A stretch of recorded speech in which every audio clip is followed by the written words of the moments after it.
I have come here to chew bubblegum and kick ass, and I'm all out of bubblegum. Ladies, gentlemen, and variations thereupon, get to the chopper! Because this is modern escapism.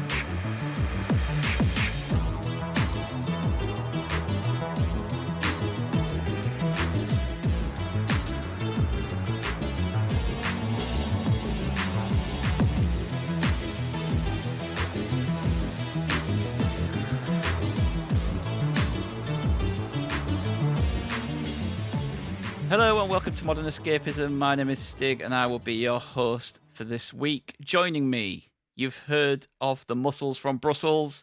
Well, this is the normal guy from the next town over. It's Biggie. Diplomatic immunity. Hello. No, if Modern Escapism was stranded fighting an alien horde, she'd 100% be the only survivor, as the rest of us men would do something stupid and all die painfully. It's Candy. And I'd take my cat with me. Yes, you would. You want to get nuts? Come on, let's get nuts. Well, I couldn't think of anyone better than to get nuts with than our special guest tonight, long-time listener, soon-to-be podcaster with Smash That Glass. It's the queen of feedback, the tampon lady herself, SuperNattyCat. Yeah, Hey. I have a tampon in special. it's a lucky one.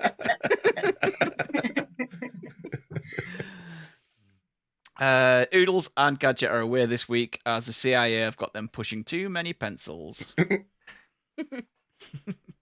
Welcome, Natty. Hello. Thank you for joining us. Oh, thank you for having Short me. notice as well.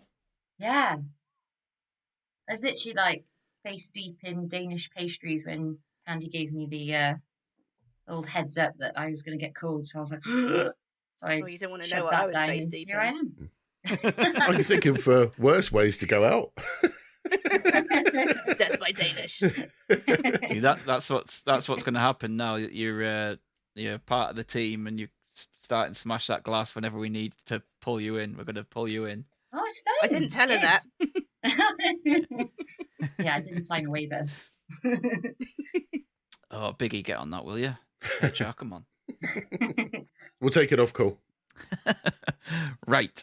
Before we get into the show, please consider becoming one of our Patreons. From as little as £1 a month, you can support the show, or for £5 or £7.50 a month, you'll get access to bonus content and a plethora of extra material. Just head to patreon.com/modern escapism or modernescapism.co.uk to see everything that we do. Okay, Biggie, bring me that breaking news. No. All right. You may already know, but he doesn't, because it's time for Biggie's Breaking News. First up, we got Disco Elysium's lead game designer, Robert Kurwitz, has now filed a lawsuit against developer Zaum. Earlier this month, a number of the key members of the development team had confirmed they're no longer working at the studio. It's quoted as saying, the reason for dissolving the cultural organisation is that it no longer represents the ethos it was founded on, wrote founding member Martin Luiga. People and ideas are meant to be eternal. Organisations may be temporary. He then later alleged that some of the team members were fired on false premises. Weird. This sucks. Yeah. I absolutely love Disco Elysium, and I was really looking forward to either seeing a follow-up to, like, a sequel to that game involving those characters, or just a general follow-up to see what that studio and that creative team were going to do. But now, whatever Disco Elysium follow-up we get, it's just going to be... it might be as good, but I don't see it. I mean, Doesn't bode well, it's does not it? like there aren't more talented people out there, but it's the kind of glue that... It was probably the magical ingredients, wasn't it? Like that specific set of people. Yeah. But I wonder if the people that left are now going to kind of form some kind of team together and do something else. But it's such a shame. It's obviously like some kind of new management team have come in and just shaken it up, not to their advantage, possibly. Yeah, I hope so, because they say the amazing game with Disco Elysium, so I'd like to see what they do like in the future. But yeah, it's just a shame that it won't be them working on any Disco follow-up if there is one. Big poo. CD Projekt Red has surprised everybody by announcing that there's going to be a Witcher 1 remake, and it's built from the ground up with Unreal Engine 5. Now, I was talking to a mate of mine the other night, and he said he recently played The Witcher on the PC after buying it cheap in a sale somewhere, and he said it's pretty gash at this point. It's pretty not aged well. So No, I've heard it's absolutely terrible. I got it free when I got Cyberpunk. oh, did I you? never bothered touching it. Yeah, I never touched it though because it just looks crap anyway. Mm. I've never played The Witcher 3 yet, so that's still on my to-do list. So I'm quite happy to just wait for this remake. I think this is one of the cases where a remake is actually due, isn't it? Because I think it was up until then they'd only made mobile games, and so they were actually CD Projekt Red were translating games for people into Polish, as far as I know. So this was their first venture into actually like doing games. So actually, if you look at it, it doesn't graphically it doesn't look too bad. It looks aged, but for the time, it's not too bad. I think the trouble with it is the combat and everything. It ended up being more of a sort of rhythm game. So it was a case of kind of clicking on the characters at the right time to combat, and we can see what they actually are capable of. So it's fully I fully endorse them actually going back and doing a remake because it's certainly needed. Not like some other games that needed remaking. That's true. Do you think they'll keep the sexy conquest cards in? Oh, I hope so. you just know you just know that once they announce that we aren't putting them in the game anymore, there's just going to be a subsection of Twitter that's just going to be literally unplayable. Yeah. I will not play this game. I think they're doing all their sexual conquests. They're doing all their games in Unreal 5 now, aren't they? Or Unreal Engine. Let's hope so. I think I heard that. I think they are. Because it was Red Engine before, wasn't it? Which is a pretty good engine, so I'm surprised. But maybe it's just having a pre-packaged engine ready to go is just easier. Because they've got, 5-6 projects on the go now that they're actively working on. So, yeah, they're just... As well as still carrying on with Cyberpunk. Yeah. That's a forever conquest, allegedly thing they're working on. Next up, Striking Distance and publisher Crafton have announced the Japanese version of up-and-coming space horror The Callisto Protocol has been cancelled in Japan. So this is due to the game's violent content, which means it's unable to secure an age rating with the CERO, Japanese equivalent of PEGI in Europe, and ESRB in North America. Developers stated those who pre-ordered this version of the game will receive a full refund for their purchase. Wow. Which is weird, because Japan are nuts. Why? Yeah. They've got some proper violent games. Yeah, the stuff that they put out, whether it's in manga, anime, you name it, it's just weird that this has happened. But yeah, I was going to say that the culture that gave us like real fucked up manga, Legend of the Overfiend, and and you know, and they're responsible for survival horror games. You know, seeing all that kind of stuff, but yet they can't rate. This is a bit weird. Game it looks does good, look horrific, though, doesn't it? To be fair, from all the trailers, it looks really bad. I'm so excited for it. Me too. Yeah. I've not watched any of the trailers because it's one of those ones where I just want to, like, everyone's buzzing about it. So I'm like, right, I'm going off everyone else's buzz here. So I'm going off that, and I'm hoping that that's enough to make me like it. Yeah. But a few websites. So bad at it. Yeah, a few websites have already had hands on with it as well and saying it's good.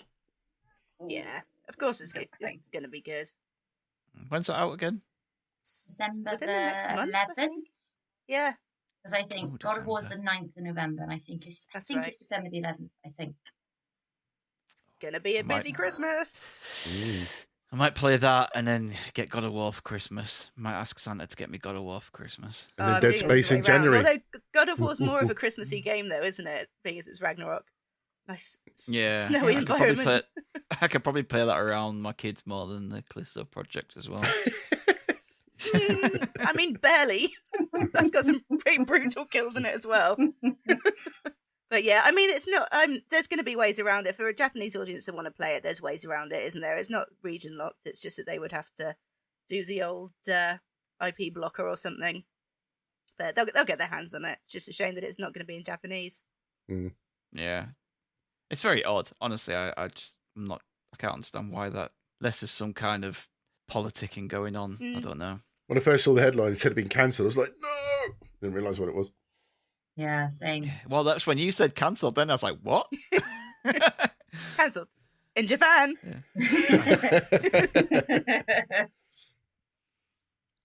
Next up, news. I'm not letting you say next.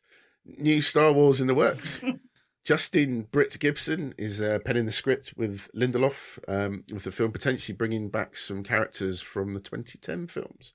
Sources say the movie project is intended as a standalone, but in success could lead to more movies. The plan goes against the grain of earlier Lucasfilm development process, which saw the company try to come up with new trilogies.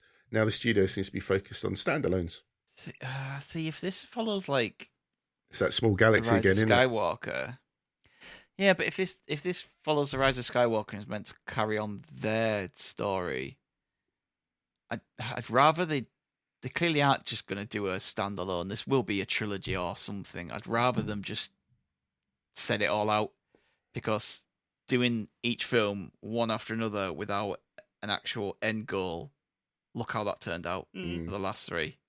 It's an absolute mess.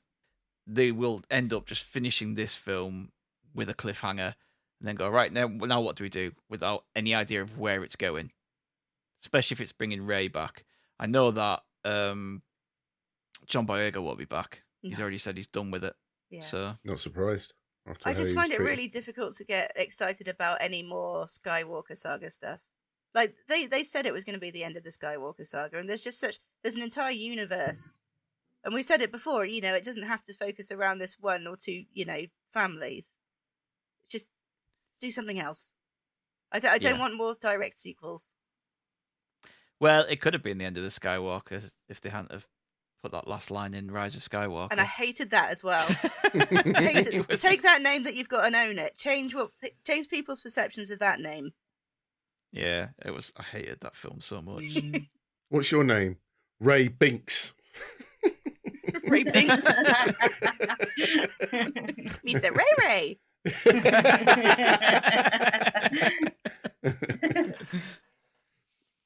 Yeah, I quite like some of the standalone stuff they're doing. I've liked some of the TV stuff. Just I'm not really have much confidence in the mainline Star Wars. Yeah, they're too scared to step away from Skywalker in a way, aren't they? It's tried still doing got that, to but have a little link somewhere. It's literally what The Last Jedi is about. Can't they just do It's more like literally what Rogue it's One? about. That was amazing. It was. Yeah, well, I mean, you've got Andor, haven't you? That's the Rogue One one. Yeah, I haven't seen that Yeah, yet. I haven't prequel seen to that Rogue yet. One, innit? There's other stuff coming out because there's meant to be a Taika Waititi Star Wars film coming. There's meant to be a Rian Johnson. Rian Johnson is still down for doing a Star Wars trilogy, regardless of The Last Jedi backlash. It's still kind of floating around. It hasn't officially been cancelled yet. Yeah. And also, Patty Jenkins is meant to be doing one as well. There's not much details of when these are coming out, though. It'll happen because Disney will force it upon us. Yeah. Yeah, of course they will. The big mouse. They didn't pay all that money for Star Wars just to shelve it anyway. Exactly. Yeah. Make you eat fucking Star Wars until you are sick of it. Star Wars and Marvel, Yeah. shovel it all in. Yep. Nom nom nom nom nom nom. Next up, James Gunn and Peter Safran have been named as co-chairman and CEOs of DC Studios because they want to be Marvel.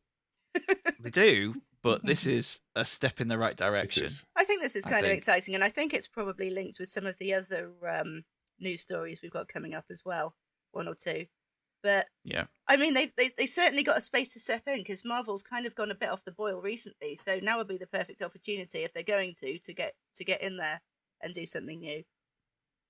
Yeah, and James Gunn as well obviously has experience with the Marvel machine, so he knows how it kind of works. He's produced some good Marvel films. He's done one of the best DCEU films, and the Peacemaker spin-off TV show was brilliant. Yeah. So, and having a proper filmmaker with ideas and a storyteller as head of it all is probably better than just having a corporate suit, Yeah. which Yeah. is what they've had before, where they've just gone, give me a Superman film. It didn't work very well. Give me another Superman film. This time put Batman in it. It's like, and I just think getting away from Zack Snyder is probably a good thing. Yes, Yeah. please. Just in terms of storytelling, I just think, I said before, visually, I think he looks great, but storytelling, it's an absolute muddled mess. So I think James Gunn's probably a very good person to bring in to kind of steady that ship and do with it. It should be a Marvel thing. They should be able to do that with all these characters and these worlds, because it's there. It's just that there's no real They just haven't. cohesiveness. Yeah. It's just they just throw them together, and then like the difference between Wonder Woman in her own film and Wonder Woman in Batman vs Superman, it's like they're like different characters. Yeah. Well, and 1984 as well, which we don't speak of. Yeah. We don't talk about. No. But yeah, the magic ingredients again, they're just not quite meshing together yet, have they? They haven't quite found it. But they're looking for their Kevin Feige, I think. Do you think there'll And be a moment where DC will like overtake Marvel in popularity, like when the DC films become the Marvel and Marvel become the DC? Do you know what? It wouldn't be. I wouldn't be surprised if that happens. Not necessarily because DC become that much better, but again, people are just starting to get a bit of Marvel burnout, I think. So the two things with maybe there's just a bit more excitement in DCU sparking.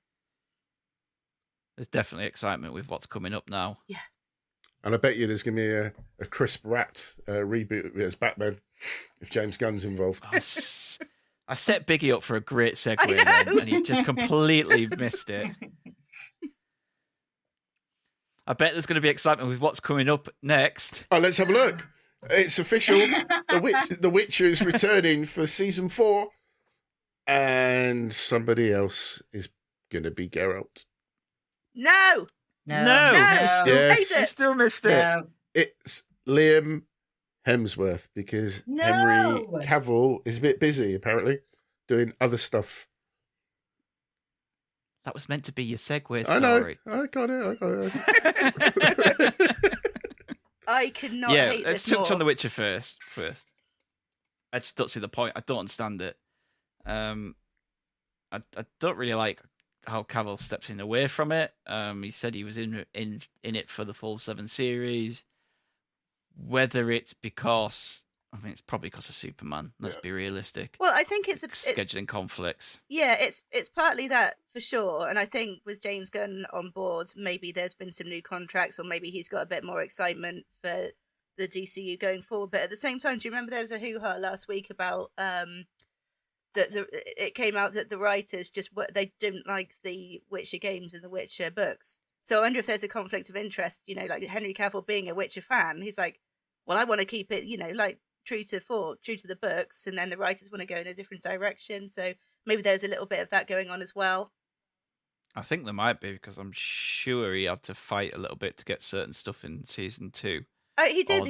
Or season 3. Yeah, he pretty much rewrote some of the scenes as well, I think. There was one of the scenes where one of the roaches died. I think he basically had to rewrite it the way he saw fit. Yeah. And everyone's So, yeah, I tearing think it's a little bit into of that too. the announcement of Liam Hemsworth, aren't they? They're not happy. I think they would have torn into anyone, whoever I think it so, was. yeah. I've not got anything against Liam Hemsworth. He's fine. He's certainly got the build for it and everything. It's just it's not Henry Cavill. And no one Henry likes Cavill's the one of us. announcement of Henry Cavill either. When it was first announced that he was going to be The Witcher, everyone's like, no, doesn't suit it. But we've grown to love him. And we know that he's a Yeah. fan as well. Yeah. I don't understand why they just didn't say Geralt's story's finished. We're going to follow a new Witcher. Or, what's the girl's name? Jennifer. No, the other one that's training up. Siri, that's it, sorry. yeah. Yeah, you could have just followed Ciri instead. She could have been the main Witcher character. Well, potentially that we could still follow. happen, Yeah. though. Mm. I mean, it's Yeah. not to say that Geralt as the Witcher is going to be the main character. It might he might kind of pass the torch on to Ciri. Yeah. No, not having a lead woman in the role. No. I just think you would have been better off just ending Geralt's story, because I think more people would be happier with that than recasting. Again, it's not Liam Hemsworth's fault, and I kind of feel sorry for him because he's going to get backlash and get Yeah. compared all the time. But, if you've watched Vikings, it's very easy to move on from your main character that Yeah. everyone was invested in. Yeah. By just pushing the story elsewhere. Yeah. Maybe they turn the Witcher can be into done. like a It can be Time done. Lord, some weird transition between the character leaving, the new one coming in. I think it's going to be some kind of big old facial injury. Homer Simpson Right, when he gets sexy. At the end of season 3, he's going to get a knife to the face. He's going to get a knife. to Yeah, the they're going face. to unwrap the bandages Yeah, and reveal it's exactly. Liam Hemsworth. It's like the Joker in that Batman film just starts laughing in the mirror. Oh, man. It'd be hilarious if they did that. It's either that or they might actually just have someone hit him with a spell. Some kind of spell that changes him. Oh, Magical face changing spell. yeah, I don't know. You're going to be It's just less a bit- handsome now. Try and live with that. You're going to be the uglier Hemsworth.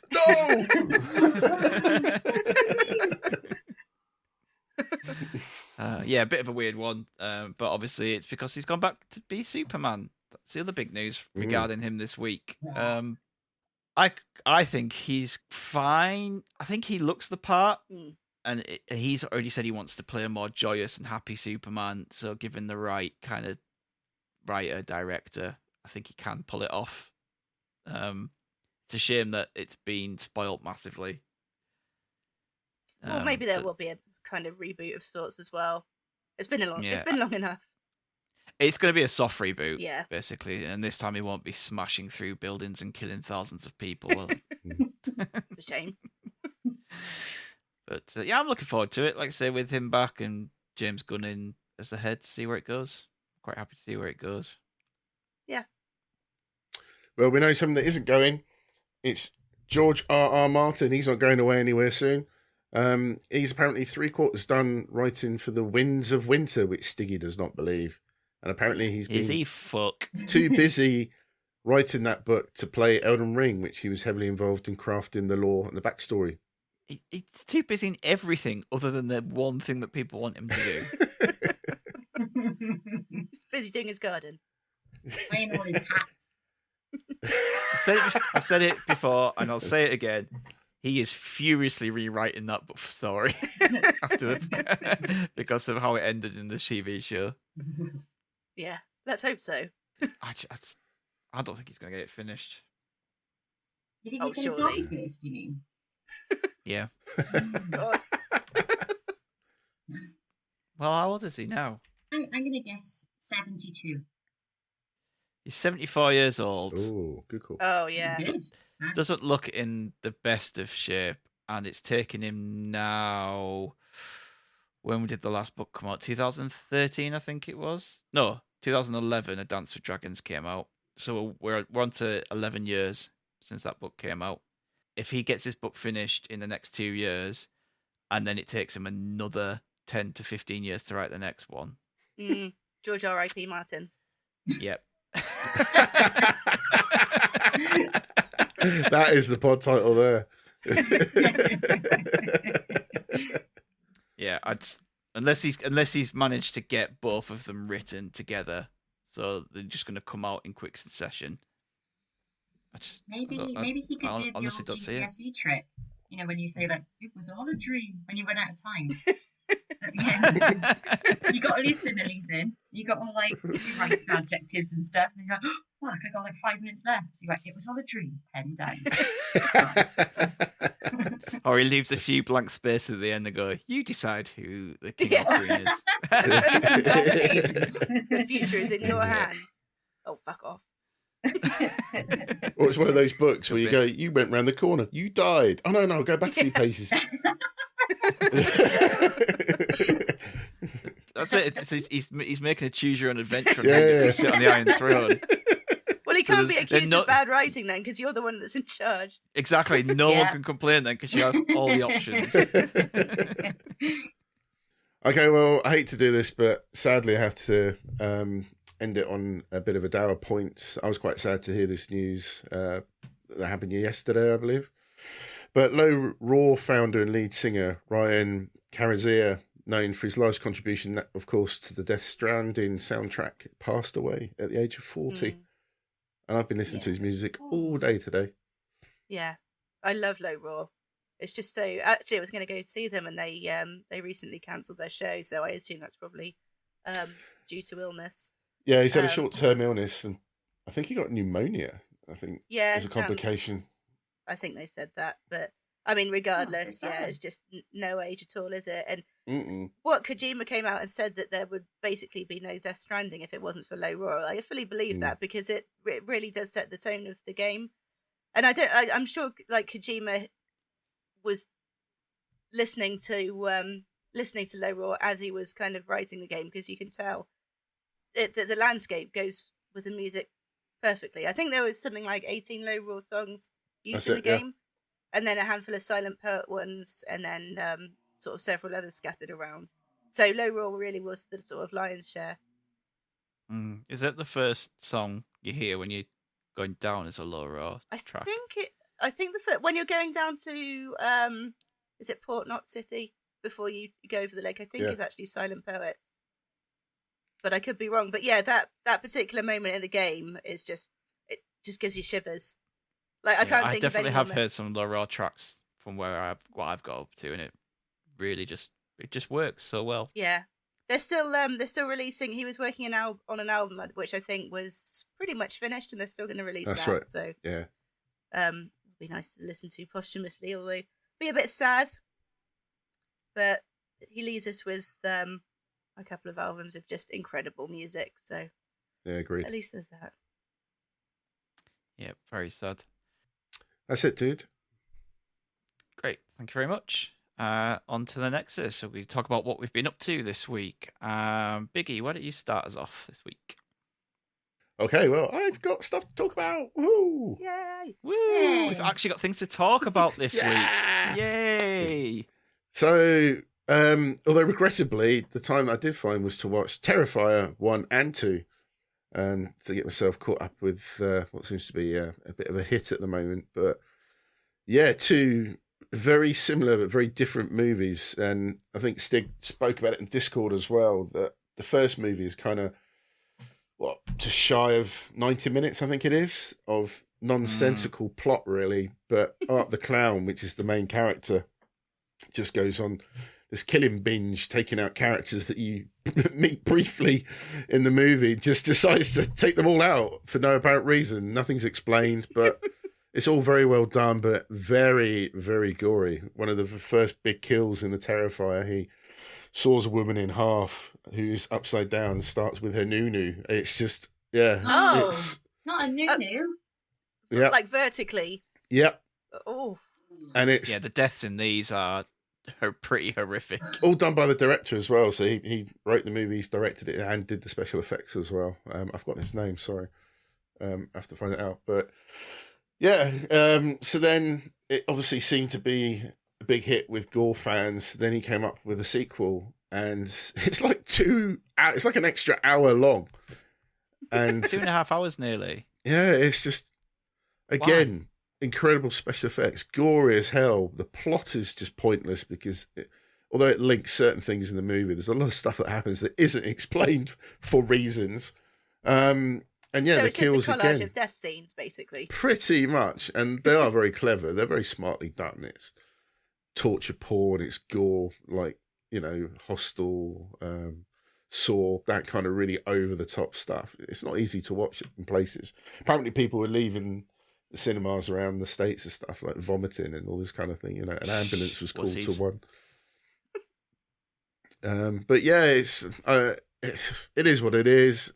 The plot just makes no sense, but the gore is completely over the top, and that's what a lot of people like. But I do like the guy that plays the clown. I should have made a note of his name, but he's I do kind of like Art the Clown. Clever. He's quite funny, and there's a certain scene where he goes to shoot somebody, he's run out of bullets, and he just does this kind of sort of shake, like disappointed that his gun's run out of bullets, and he kind of sort of shrugs, and all this kind of mime stuff is really funny when things don't quite go to plan. But yeah, very cleverly done. But yeah, I'm not a massive fan of these movies, but I appreciate what they were trying to do. There's always room for a new iconic like horror villain as well, though, isn't there? There's certainly, like, since the 80s, we've had a few, like, we've distinctly lacked a few good ones. I think this could be it. I just didn't like the films very much. He like he's got a great look, and he's a silent like clown. He's a mime. He never ever makes any noise. Not at all. Ever. Like doesn't even like when he's like running or getting like if anyone like fights back at him, always silent. And every time he laughs, he just laughs, but nothing comes out. He's Ooh, I don't like constantly that. yeah, it's really really freaky and unnerving, and everything's done with like facial expressions and body language. Yeah. All that's good. The gore is good. I like the kind of 80s grain they put over the top. Yes. The music Yeah. is really, really good. Mm. But none of that, especially for the second one, saves the movie for me. Like the plot is nonsensical. Like Biggie says, stuff happens, makes no sense. They tried to mix in some kind of fantasy Elements, like yeah. element to it. The first one is a general normal slasher with the ending being slightly supernatural, and this one goes full on supernatural with fantasy. It does not need to be 2.5 hours long. Everything that this film is trying to do, you could have got all those death scenes and all that gore into a 90-minute film. Like there's parts where it just literally grinds to a halt, and you're watching these really terrible actors. Yeah, they're not the best. And it just needs a massive edit. I don't know why this is reviewing so well, other than the fact that it's got all this gore and it's kind of mean and outlandish. It's got to be Outside the of gore, that- hasn't it? Because, I mean, Saw didn't really have much of a plot, did it? But people were just there for the gore. They were quite short as well, weren't they? Like most gore porn films are like 90 minutes. They were max, really and fast they can paced, just you're right, about yeah. get it. I think criticisms from the first movie was that there wasn't enough plot about the clown, why he does what he does, and all this kind of thing, and it still isn't I explained. don't care. Yeah, it's still not explained. So that they try to shove this sort of supernatural element to the story, but still not explain why that is relevant as well. So you're just left Yeah, with exactly. two open-ended questions throughout the whole movie. The stuff with I won't get into details, but the stuff regarding her dad not explained. Just this, and then that's it. It's like Biggie said, it just unless he's going to go into in the third film, nothing's explained. The first one didn't need to be explanation. I just took it as this is a murderous, homicidal clown. Yeah, you know, there's no need for it. Like Jason is just a homicidal man, like running around like he's with a mask on. Michael Myers, you know, he's just there's no real kind of backstory to him. They're just evil people killing people. That's fine. That's just a slasher. yeah. But this one just I don't get it. I just the gore is kind of fun and cool, but other than How that, does it's it compare to Tusk? I'd rather watch this. Yeah, if you had recommended us to watch this, I would have been happy with that. I would have walked away with that, being okay. I mean, they're still on par for me of like both terrible films, but Terribly good. I'd you'd love probably to. like Terrifier films, actually. Yeah, I think I'd she love would. to see the third one of those clown films, but like because you said he doesn't like say a word. Like the first bit is the opening scene of him getting some like McCain oven chips out the oven, burning his wrist. I'm like, well, you can't say anything. That would be epic. Do you think the actor just doesn't have like an equity card or whatever it is? You know, you can be an extras as long as you don't say anything, but to have an equity card, you have to have an equity card to speak. That a thing? And he's just way cheaper. Yeah, in the UK it is. Oh my god! I don't know. He's only ever done these like Terrifier. Yeah, he Yeah, was he's very good. introduced in the first movie as a new actor. That's Maybe he's right. got Yeah. a really funny voice. And you know, credit to him. I've seen him do interviews. He's done them in character where he doesn't say anything. Maybe he's mute. Yeah, we're just taking the piss and he actually can't speak. Oh, Sorry, guy. No, I But think he's yeah. just got a funny voice. So moving on from that, something I did really enjoy that I watched just this afternoon, which is The Good Nurse. This has just come out on Netflix. It's based on a true story. It stars Jessica Chastain and Eddie Redmayne as two nurses, one who suspects the other of being responsible for a series of patient deaths, and it's based on a true story. It's gripping, man. Really good. Really, really well acted. Both absolutely nail it for different reasons. I just was My wife and I were just gripped watching this from start to finish. I thought it was excellent. Yeah, I keep seeing this advertised. I really want to see it. In fact, I almost did today as well. I wish I had now. But so yeah, you say it's based on a true story. When was it? When did it take place? 2009, I believe. It's based on like they are technically. I know this is based on a real life thing, but I don't know who the killer is. I got him by here, Charles Cullen. That's it. Like, yeah, like it's America's like most notorious serial killer. Oh, Basically, America's version of Harold Shipman. right. Probably not the most notorious, but really bad. Yeah, I don't know whether to reveal what it says at the end. Maybe like he's like the one that's killed the most people. Right. I want to say prolific, but that doesn't sound right. It's alleged, I think. I won't say the figure, but what he kills in the movie, and then it says at the end that they've worked out that basically it could be a hell of a lot more, but obviously they've not maybe be able to prove it. I think the worst thing when I watched it was the good nurse, who is Amy in the show. She makes this friendship with the killer, and it reminds me of the friendship that you get when a new person joins work. So you kind of take them under your wing, and then you get to know them, and she has this opinion of him that he's a good nurse. So when people come in and they're asking her, do you think this guy could be involved? She's like, it's not him. He's really, really lovely. And it reminds me of people that I worked with. And I was like, oh, that'd be horrible. That'd be awful. That'd be horrible. Yeah. And I liked him as well. Watching it, I was like, oh, he seems really nice. Yeah. And like, I think even you mentioned it in the Discord that there's like a case that's obviously ongoing at the moment that kind of reflects this kind of situation, you know. And it's tough to watch knowing that people that work in healthcare potentially may have a dodgy background. Yeah, Lucy Letby. It's awful. Yeah, really sad. Yeah, I'd heard as well that like the film is also a bit of a kind of commentary on the American health system as well. Again, like on how that kind of system and the way it's driven and the way it works just drives people to do things. And I'll give you an example. She, Amy, that Nat's referring to, she goes for a check herself because she's got some health issues. And she hasn't got health care, so she has to pay for it. She literally has something like a scan and a consultation. It's like $980 for that alone, without any treatment afterwards. Yeah. So yeah, thank God for the NHS, eh? Oh yeah. Yep.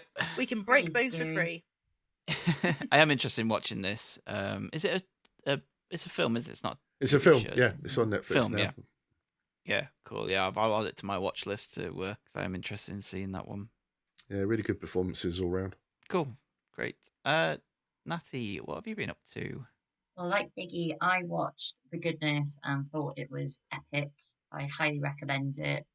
You probably need some sort of palate cleanser at the end, like a nice bake-off, a glass of sherry or something. You probably need a bit of like Paul Hollywood to get that off your chest. But fortifying cup of tea. Yeah, absolutely. But I've been playing Nippon Marathon. So this is a game developed by Onion Soup Interactive, which I think if you go on their like Twitter and stuff, I think it's just 2 people. The game is a multiplayer, so it's designed to be played in a party of people, up to 4 people. And you basically play as these wacky characters who run a marathon across Japan. So each race takes about probably 5 minutes, and it's absolutely balmy. So you can select characters such as Nishibori.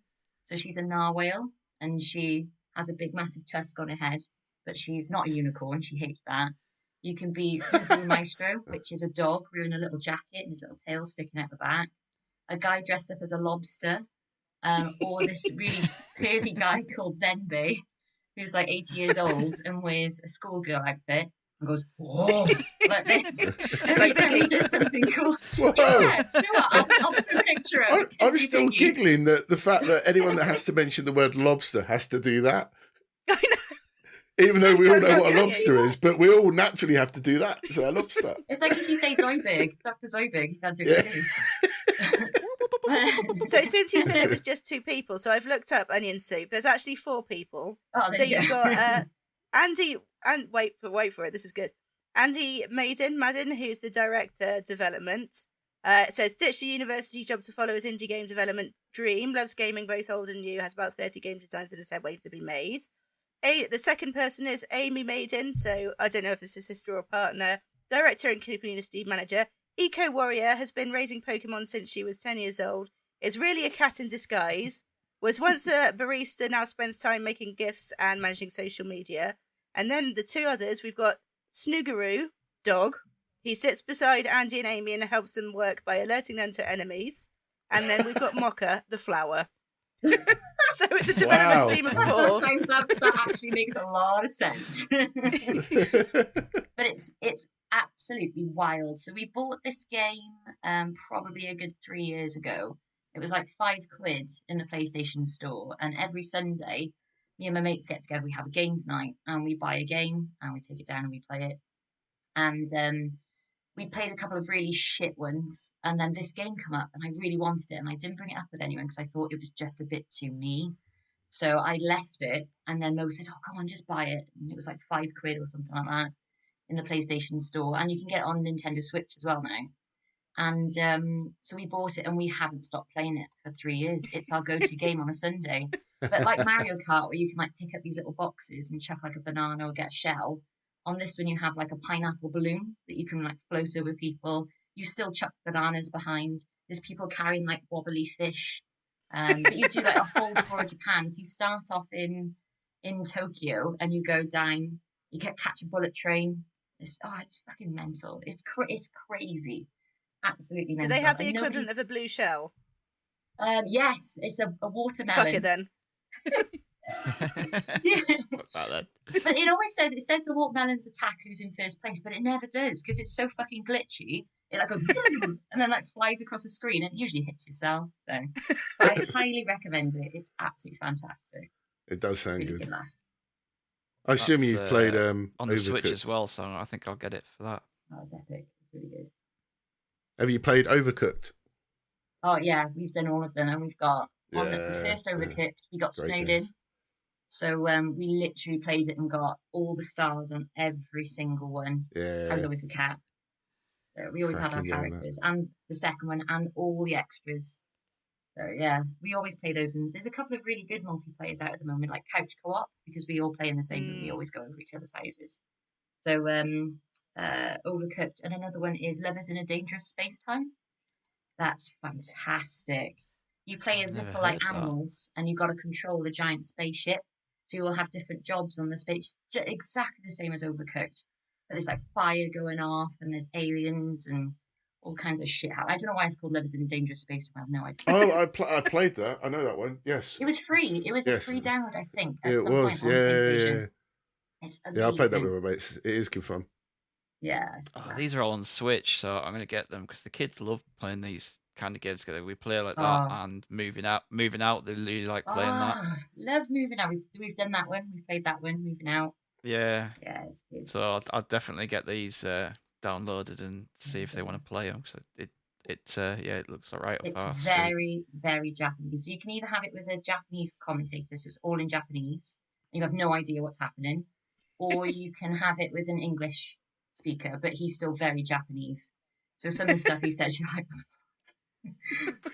I think it'd be funny to put it in Japanese. So it's like Takeshi's Castle. Yeah, style. exactly. yes, yeah, it's yeah. exactly You have like no idea Takeshi's what's been said at all, but it's just they're getting so excited. Like on the one bit, a woman descends from the sky called Weddy Jones. She's clearly Welsh, and she's got a jetpack on, and she asks you a random question. You got like click random buttons, a bit like what's that really weird Japanese when you have to smash a button really hard? What washi washi bashi bishi bashi boshi or something? It's Bishi called. bashi. Bishi bashi. Something like that, yeah. Yeah. Just like that. I thought all Welsh people travelled around on jetpacks anyway, though. So Yeah. You're Asking telling me that's random not true? questions. Apparently does. That's it. Awesome. That's literally what I've done. Awesome. Thank you. I'm gonna download that. I'm gonna go and download it after this, so it's ready for this week. We should play some on stream. Yes, definitely. Candy, what about you? I've done something that I've really enjoyed this week, and I've been watching Cabinet of Curiosities. So if you don't know what that is, it's the horror anthology series on Netflix by Guillermo del Toro.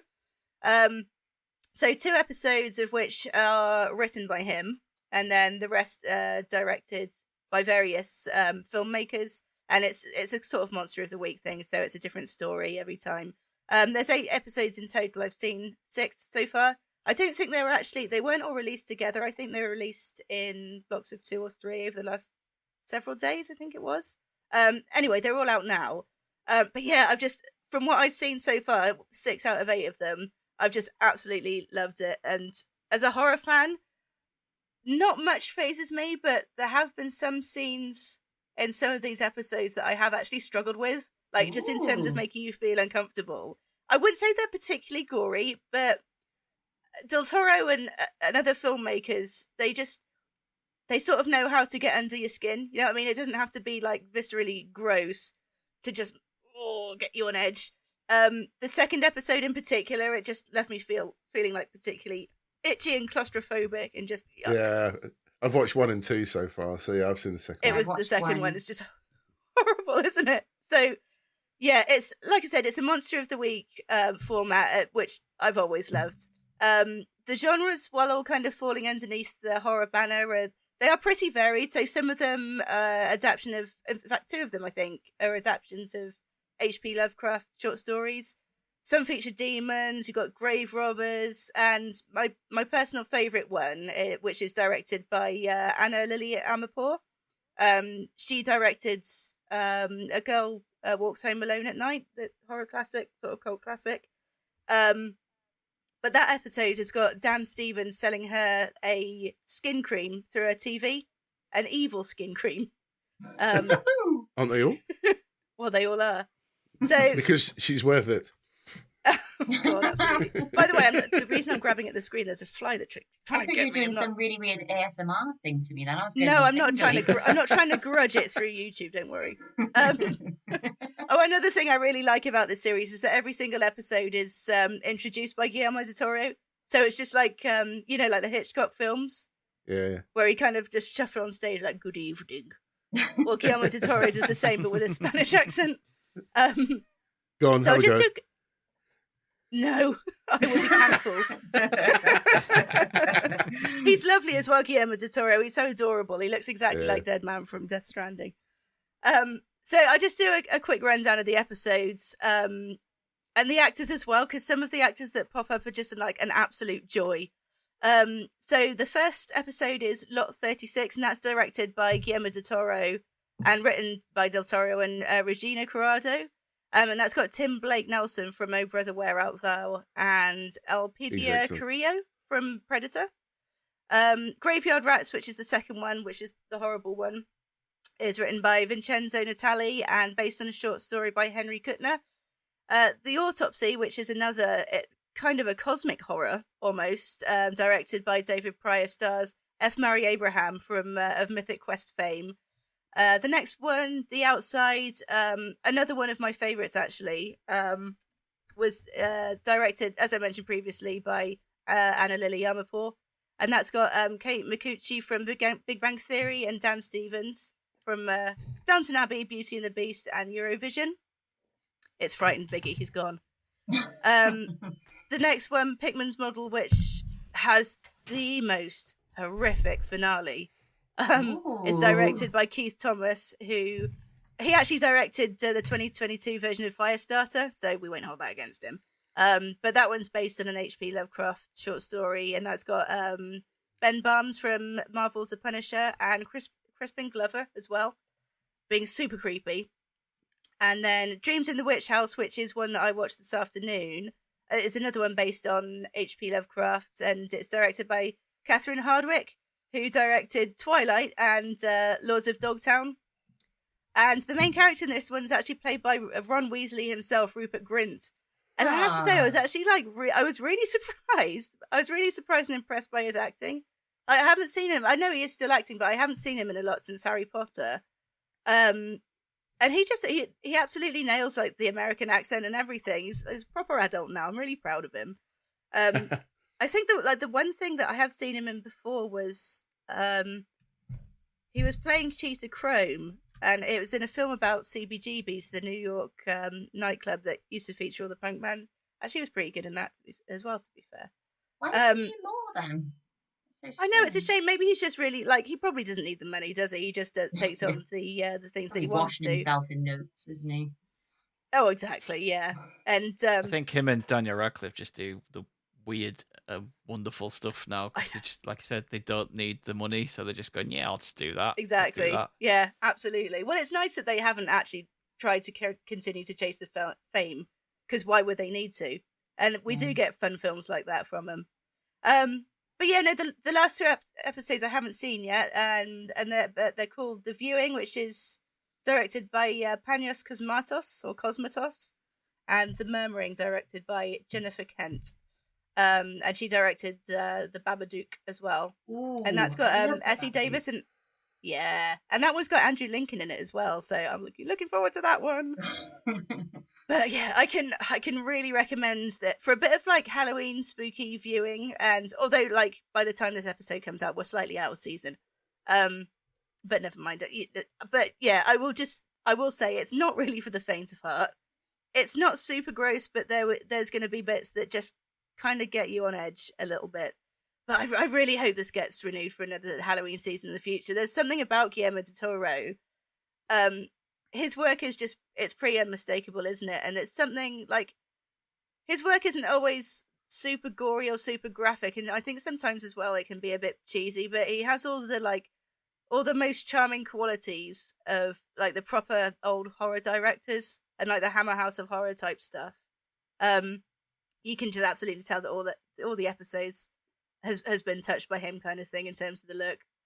And it's. I was just going to say I was going to say the same thing. I think that as long as he's involved, as further seasons hopefully get booked, then I think the quality is going to be there. I think if he ever steps away, then the quality potentially could drop. But I think if he's involved, that's certainly why there's a lot of the actors are signing on purely because it's him directing, I think.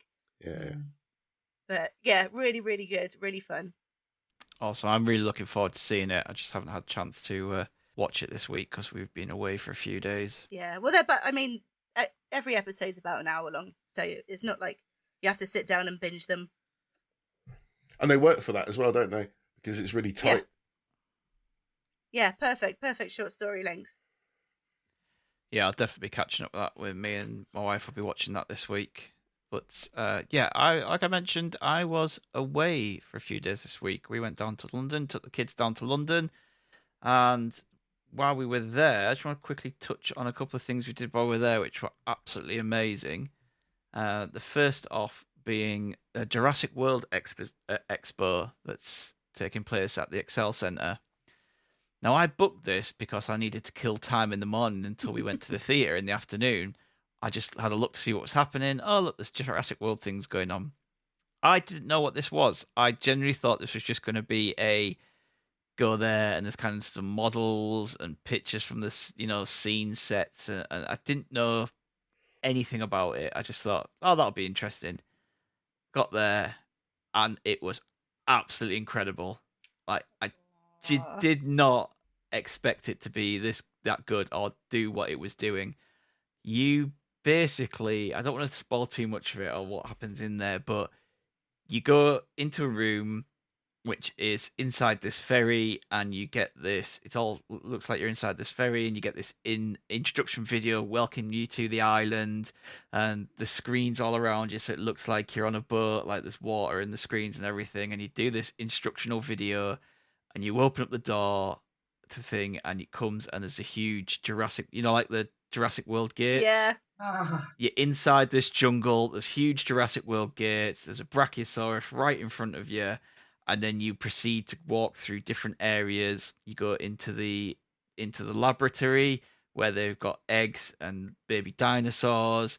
There's actors there playing laboratory assistants and scientists.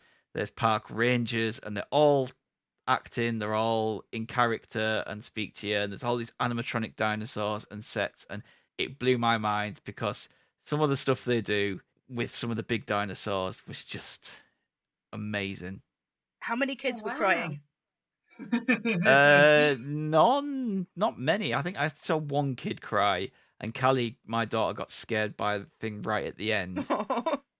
But it's just, yeah, it looks amazing. If you're not going to go and you want to see some pictures, I'll share some pictures with you and some videos, because I don't really want to show people if they think, oh, that sounds good, I want to go there, because I want people to be blown away like I was when you walk through it. But yeah, it was such a good experience. I'm so glad we went to that. Can you pretend to be a dinosaur whisperer as well? No, but there's a bit with Blue the dinosaur, put it that way. Blue the raptor, yeah. And a lot of this Chris Pratt hands stopping. But yeah, we did that in the morning, because in the afternoon we went to go see the stage show of my neighbour Totoro. This is the Studio Ghibli classic, and it's been brought to the stage by its original composer Joe Hisaishi and the playwright Tom Morton Smith. And again, I just booked this because, like a Studio Ghibli film coming to the stage, and I just thought, it can't be crap. Like, there's no way that a studio like that would license off one of their biggest characters and films if whoever's had this idea is doing a half-assed version. And it wasn't half-assed. This was incredible. All of us absolutely loved it. The kids loved it. I loved it. Kate loved it. We just was blown away by the stage, the music, the puppetry. All the puppets are done by Jim Henson's.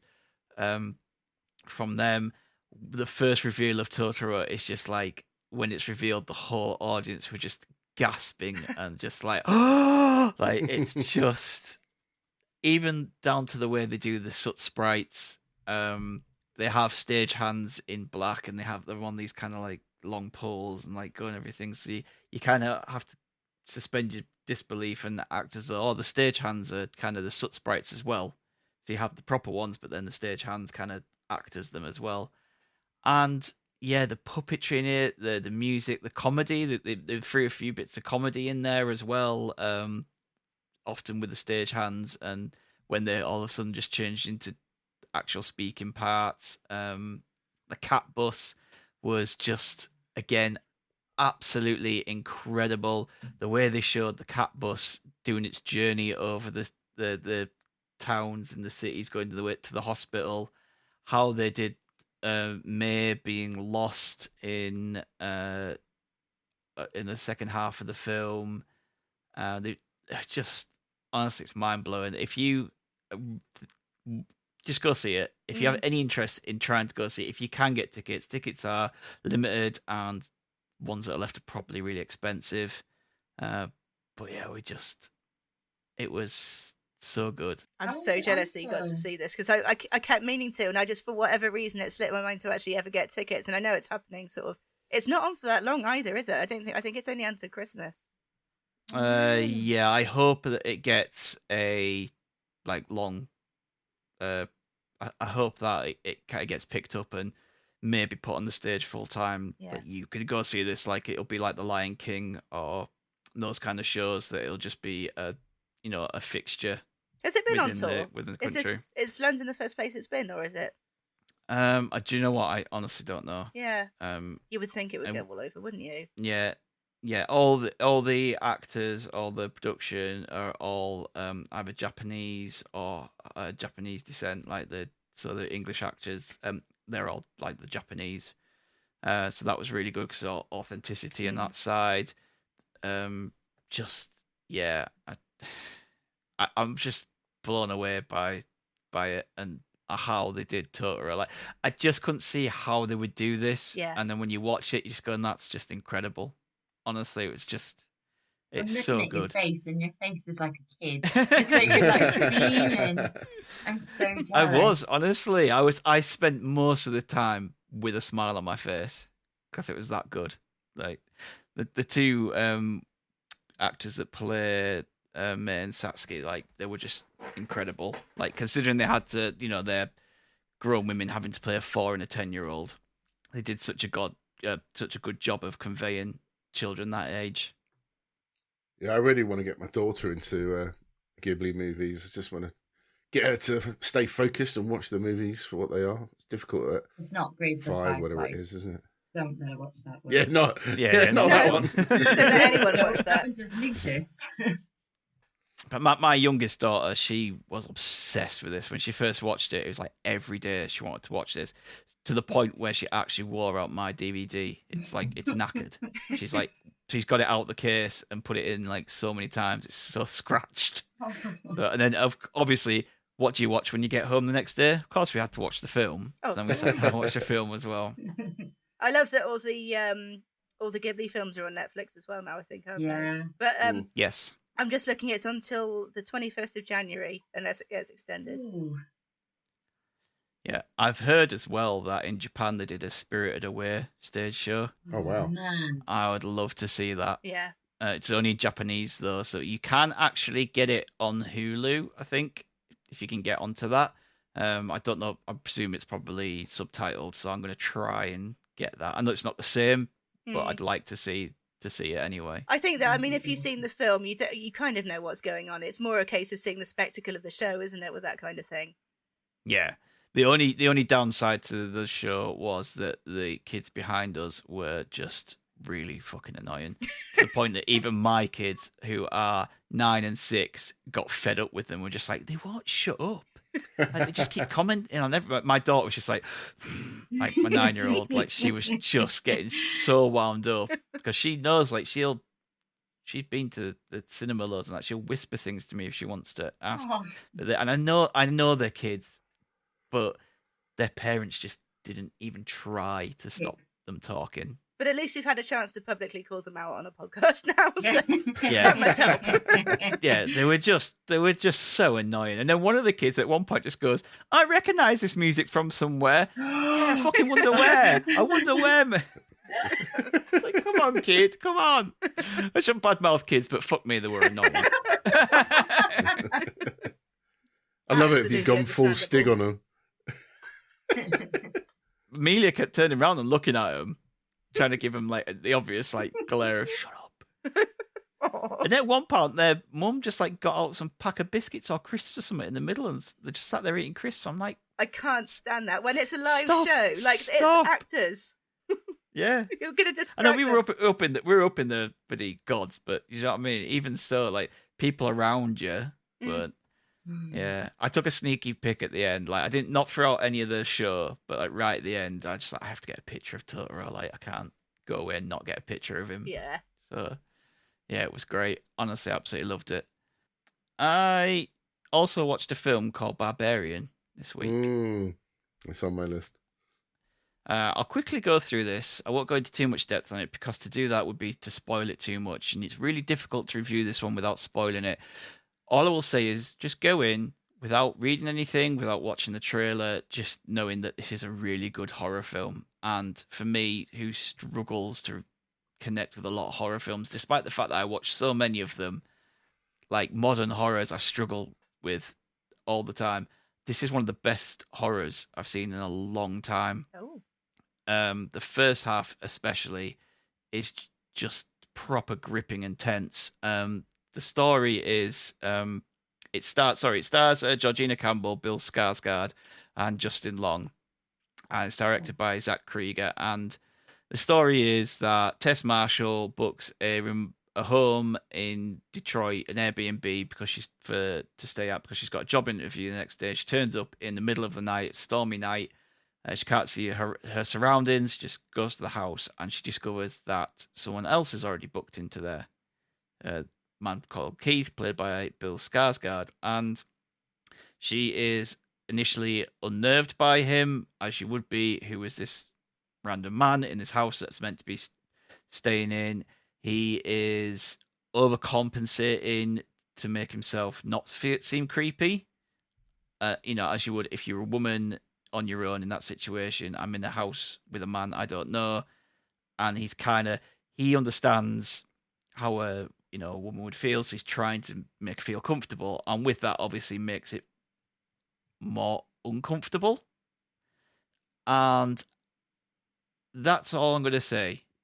Or I'm not going to go into anything other than it starts to get weird. It starts to get tense. It starts to get really horrific.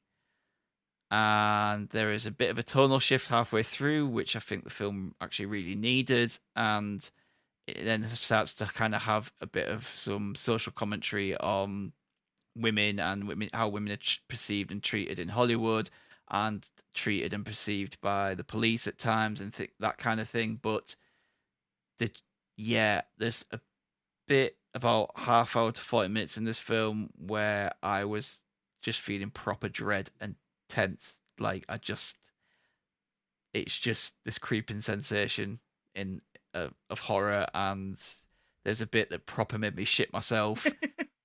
Proper jumped.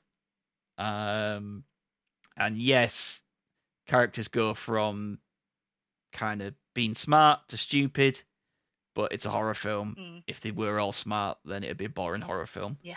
So you kind of just have to, forget about that. But yeah, really, really good. Really well performed by all involved, and definitely recommend just watch this film don't go in, don't read anything, don't watch anything. What can you watch it on? So, it's out of the cinema. I'll watch that. Sounds awesome. Yeah, I'm just thinking of it now. It's really, really good. Right, that's it. That's what we've been up to. So we're going to move into our main feature. Our main feature this week is we're going to talk, as this is 80s month, we're in a new month now. We've moved on from horror. We're now into the 80s. And we thought the best way to kick off the 80s would be to smash into it and talk about our favourite action films of the 80s. Biggie, why don't you start us off? Well, you can have your Die Hard, your Terminator, Lethal Weapon, The Karate Kid. The 80s basically spoilt us for so many incredible and memorable movies. You can have Van Damme, made a name for himself with Never Retreat, Never Surrender, Bloodsport. Famous for launching himself into the air, spinning back kicks, all in slow-mo. But they weren't the real action stars. I'll give you an action star. Jackie Chan is the definition of action star. He spent most of the 70s in martial art flicks that pretty much aped the popular Shaw Brothers kung fu flicks at the time. It wasn't until he joined Golden Harvest that his career took off. And after a sad failing in the American box office, Jackie Chan returned back to Hong Kong and started being more elaborate with his stunts. For me, Police Story is possibly one of the greatest action movies of all time. It was voted the 4th best action movie of all time in 2016 when Time Out polled 50 film critics, directors, actors and stunt actors to list their films. It's a plot is basically set around Jackie playing, excuse me, a sort of Royal Hong Kong police force were doing a sort of an undercover sting to arrest this crime lord named Chu. Inspector Kevin, as he's named over in the West. Real action name, that, Kevin. Is part of the operation, along with the other undercover officers stationed in the shantytown. The shootout here leads to an incredible car chase through a shantytown. The stunt work for this is just insane. And it has a famous car chase through the shantytown, pretty much taking out all the buildings as it goes through. He finally gets out the vehicle, starts a chase on foot, where his nemesis, Chu, is currently driving a bus, and he chases it on foot, manages to get onto the bus, and ends up swinging around it, navigating the bus with literally only an umbrella. Kevin finally arrests Chu, but gets reprimanded about how the operation got out of hand. The police then present Kevin as a model police officer because he obviously managed to arrest Chu. Following the arrest, they put Chu's secretary up as a witness, Selena, and Kevin's assigned to protect her. After a couple of pranks that go wrong during this, and Kevin gets set up, the case falls apart. Another attempt on Selena's life by Chu, because they're concerned about what she knows. Kevin intervenes as a fellow officer turns up, named Man. He reveals that he's working for Shu. Man is suddenly shot dead by Shu's men with Kevin's gun, and Kevin is framed for murder. Kevin and Selena finally join forces to download evidence to show shady dealings from one of the officers in a shopping mall. You literally, at the end of this movie, have 9 minutes of just full-on action. It's just insane. Stunt after stunt after stunt. If you've ever seen Jackie Chan in any of his movies, I mean, he's incredible stuntman, incredible martial artist, but it's just full 9 minutes. Yeah, and choreographer. He not only directed the movie, he did his stunts, but he's just absolutely insane. He's even got his own stuntman team. And one of the stunts... I really need to watch his early stuff. You Like, must. really need to You do it. have to. I mean, there's a particular stunt in this that Jackie sets up where he basically falls 4 floors, sliding down a centre pole in the shopping mall, which is decorated with electric bulbs all around it. One of his stuntmen actually gave him a big hug and a Buddhist prayer paper, which he stuffed in Jackie's trousers before performing the stunt. Unfortunately, Jackie received second-degree burns as he slid down the pole, landed with a back injury and dislocated his pelvis. Jackie Chan is famous for obviously doing all of his own stunts in all of his movies. He's pretty much broken literally almost every bone in his body and has almost killed himself many times. This movie said it's one of the greatest 1980s action films. It's also one of the most 1980s action films. Saying the cop on the edge cliche and with the synthesizer music alone. The entire film has the mentality of a master showman who wants to dazzle in every moment, big or small. A stunt near the end, which was the one in the mall, gets repeated at full length 3 times from 3 different angles. This would seem like a display of narcissism if it wasn't for the fact that it's one of the greatest stunts in the history of movies. And it was almost called Glass Story by the stunt team because the amount of sugar glass that gets smashed in this mall with all the windows in the shopping mall is just absolutely insane. He kicks people at the top of escalators and they go bouncing down. I mean, the amount of bruises his stunt team must have received during this movie is insane. The plot is nothing special. It is a cop on the edge and all that kind of thing. But for me, it's one of Jackie's greatest, earliest movies in the 80s. And they've just got a list of just movies that you should check out, Stig, as well as anybody else if you haven't seen them. Drunken Master 1 and 2, Who Am I? Project A 1 and 2, Miracles. He's done Police Story 2 and 3. There's Crime Story. When he went over to the States, the quality of Jackie's movies changed a little bit. They got a bit watered down with trying to, appeal to the US market. But all of Jackie's movies pretty much in the 80s are just incredible. And he always shows outtakes at the end of his movies where all the stunts have gone wrong. Yeah. But I have seen Police Story so many times. And I just enjoy it. It's so, so good. And there's a particular fight sequence where Jackie is... in movies where they only throw one person at somebody to attack and then he fights another person. We're here, like, they all take turns diving in and trying to smack him. And he does this incredible kick where he jumps in the air, does like a high spinning kick. As he lands on the floor, he does a floor sweep and then jumps up and does another kick and takes 3 people out in one move. It's just insane. He is so, so good at what he does. And I think he always has been criminally underrated, hasn't he? Like, especially when he, like you said, when he went to the States. And I think it was a case of, like, he was taking on slightly more light-hearted roles. So, people saw him as a comedy actor just as much as, a stuntman.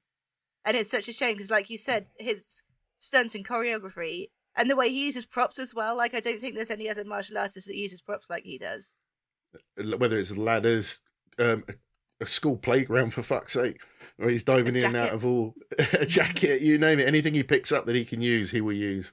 And yeah, any of his movies from the 80s are incredible, but Police Story will always be up there as one of his finest, I think. I just love Jackie Chan, and I think he's incredible. And I don't think we'll ever see anyone of his ilk ever again. I think that we've got lots of different, The Raid is maybe the closest you kind of get to something like that. With, I forgot the guy's name now, the actor in that, but he's probably Iko Uwas. I think he's about as close as you get to someone like Jackie Chan nowadays, because I just feel like he's a one-off. There'll probably never be anyone quite like him. I think he has the charisma of Jackie Chan, though. Yeah, I mean, because Jackie has a lot of comedy in his movies, and the humour is definitely sort of from the Asian side. Some of it you kind of cringe at, but it was entertaining for their audiences, and that's what he was aiming for. But yeah, I mean, Jackie definitely has a likeable, funny face as well. He's always he's not the greatest looking person. He's got a massive big nose. He's always said that, but it works for when he's performing, and he's also very good as when he's fighting, with the expressions as well on his face of shock, fear, etc. When everything's happening so fast. I don't know if you ever saw an interview with him and Jonathan Ross, and they were chatting about Jonathan Ross has been a big fan of his, and they were just sitting side by side in the studio having a chat, and he was talking about how fast he fights. And Jackie Chan just did this kind of like 10 punches in a row in front of Jonathan Ross, and you could see Jonathan Ross trying to follow the punches, just like just couldn't react in any way or form. They were so fast. But yeah, I love his movies. And Police Story came out in 1985. It's just smack bang in the middle of one of the greatest action movies, and that's mine. Great, definitely one I need to catch up on. Yeah, I love that. Natty, what about you? What about you? So, I had a bit of trouble with this because I only found out about this an hour ago. Well, an hour before we started, ish. And like I said, I was face deep in Danishes. So I quickly Googled 1980s action films, and I was like, shit, I know all these. Pick one, just pick one. So I was like, right, Predator. Haven't seen it all the way through, seen parts. What else was coming up? Like Rambo? Like, nope. Like, I know the basic story. No. Kept going through Alien. I was like, it's not really action. And then I was like, I could fall back on Star Wars because I've watched all of them and loved all the originals and grown up with them. But I was like, that's a bit of a, I don't know, I can't really settle on that. It's more sci-fi as well. So I have really fond memories of sitting on the sofa, probably about 4 or 5 years old. So probably mid-90s. And my dad's favourite films are the Lethal Weapon films. So yes. obviously, I'm not allowed to very. So I'm going to need some help here because a lot of the Lethal Weapon films, I was way too young to watch. So my dad skipped past a lot of the bits that were probably appropriate for, I think it was a 15, maybe.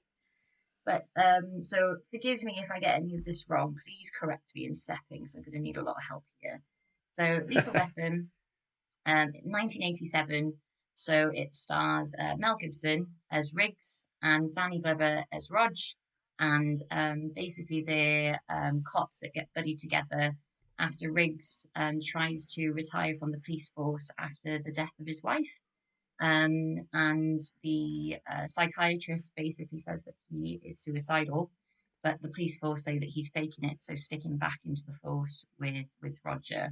And they really don't like each other in the beginning, as all these cop buddy sort of shows go, and then they start getting along, and yeah, it's really, really good because I quite enjoy the humour of it, being sort of 5, 6 years old, like bits where, for example, Riggs is eating dog biscuits, or the bit where the one guy falls on the ice and thinks he's dying, but actually it's because he slipped on ice. Things like that. So yeah, I quite enjoy Lethal Weapon because it gives me really nice memories of being sat with my dad and kind of looking at him and being like, Daddy just said a really bad word. He's like, shh, don't tell your mother. So I spent the majority of basically the noughties watching. That's why I've probably only seen them in parts, like all the Rudy bits, the boobies, the swear words, and the gory bits were all cut out. So I remember all these like really happy little bits. Like the bit when there's a really, really funny scene where they go into, I think it's a dentist, and they're all... That's the fourth one, yeah. Yeah. That's amazing. I absolutely love that bit, probably because being a kid, the rest of the film went straight over my head. And that bit was just absolutely hilarious, where they're all high on nos trying to get this dentist to talk.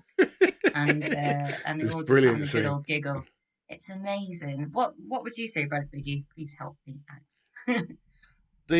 I'm a massive fan of these. I've watched them again so many times, and the quality of them does drop as they go along.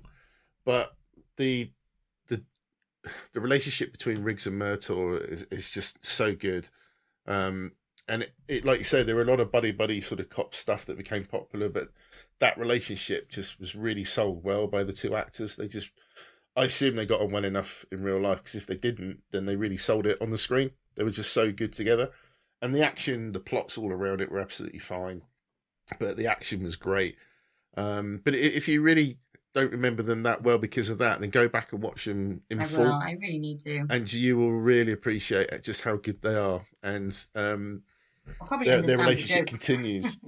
Yeah, the relationship continues throughout all the movies. And yeah, it's just so good. I just love it. And particularly 1 and 2 were probably most people's favourites. Joe Pesci arrives in 2. I think is it 1 or 2? 3.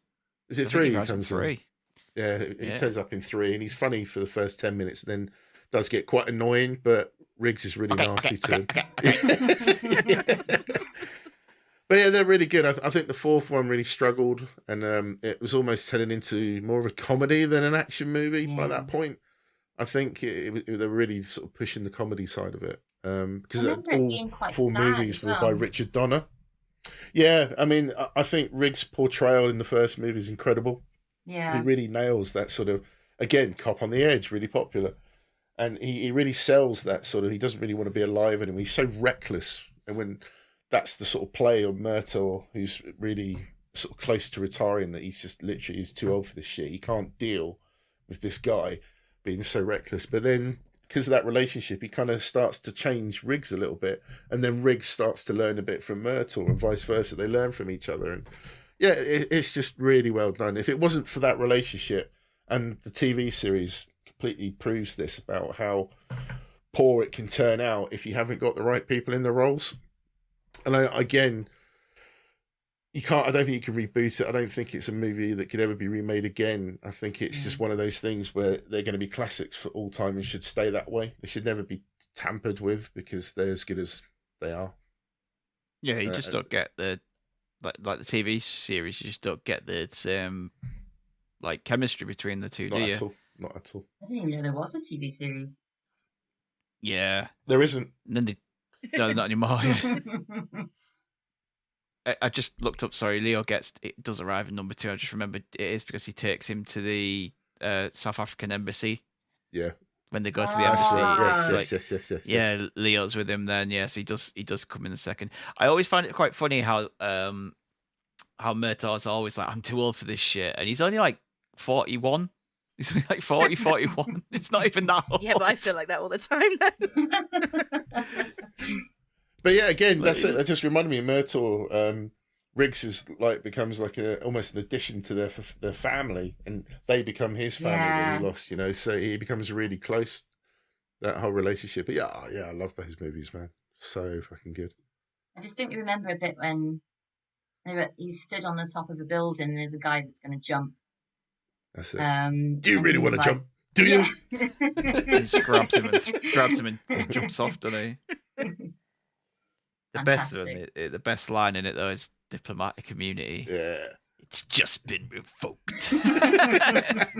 Even like when we were watching that with Kate and that happens, and he was just saying out loud, she was just like, yeah. Like it was one of those ones where that was class. I think they do that on Family Guy, don't they? I think Peter says it in like a completely, it's like a moment that doesn't deserve it at all, and he's like, okay. Oh yeah. It's such a good like killer line that it's just been revoked. And again, because of that popularity of those movies, people try to copy it, and it just doesn't work. There's a lot of people have tried to do it.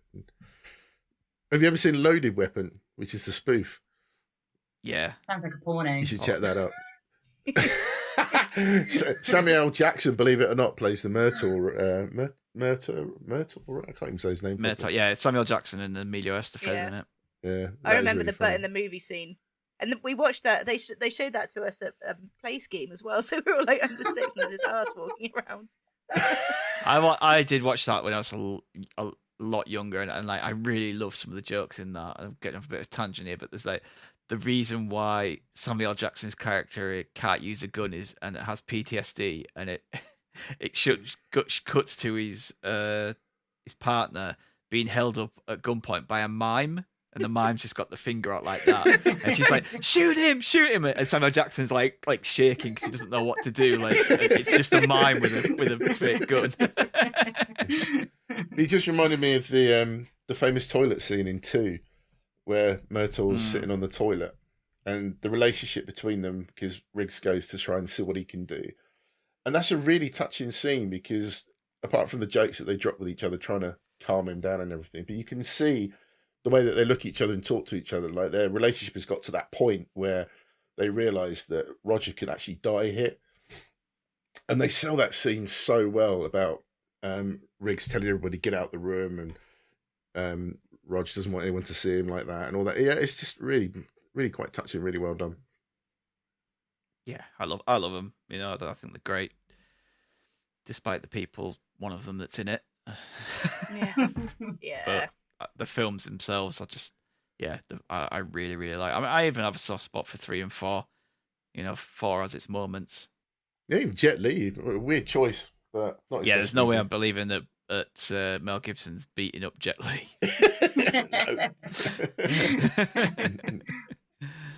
Yeah, no, Lethal Weapon's great choice. But I think he's probably really glad that you brought that, because he's in his element. He's banned from it. I haven't watched it for years, and it was the only one I was like, you know what, I can actually talk about that a little bit, just because I have lovely memories of it. Well, yeah, you've got that too, which is fantastic. Just go watch him again. You'll still have those feelings watching it, remembering those times when you get to those scenes, but you'll enjoy the rest of the movie as well. I'll watch the rest and be like, Yeah. you made me watch what? This is fucking shit.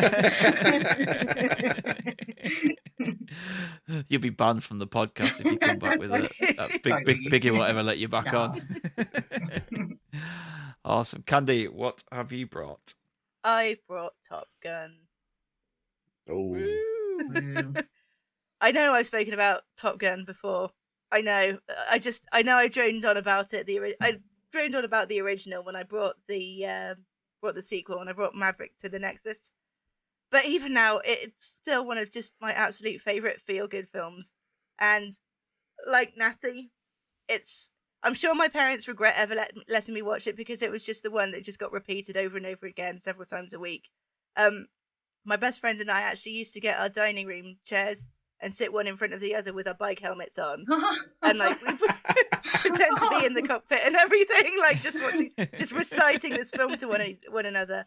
And nobody wanted to be Goose. No one wanted to be Goose. Yeah, Goose was the one who had to fuck off home early. But yeah, no, it was. So Top Gun was released in '86, and it features iconic roles from Tom Cruise, obviously, as Maverick, Anthony Edwards as Anthony Edwards as Goose, Kelly McGillis as Charlie, and Val Kilmer as Iceman, and it was directed by the late Tony Scott.